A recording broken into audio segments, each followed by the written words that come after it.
So this story is concerning SKOP-71, creating a model from drone images. Originally, we were planning on using drone images to recreate the entire model back when we were thinking about using View4 SDK model targets. We found that it didn't work, so when we switched SDKs, we found that we still had use for the images.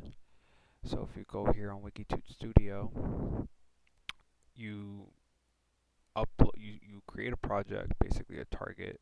This is your WTO file. You hit it, and inside you have different targets. So in this case, these were all images taken for the front of the building. This was the rear, which we didn't use in production, but it's still there. This was the back, and this is the mech room. So if we just click here,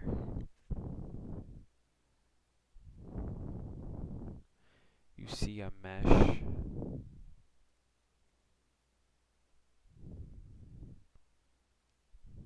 This is more or less a small little mesh of that particular part of the building.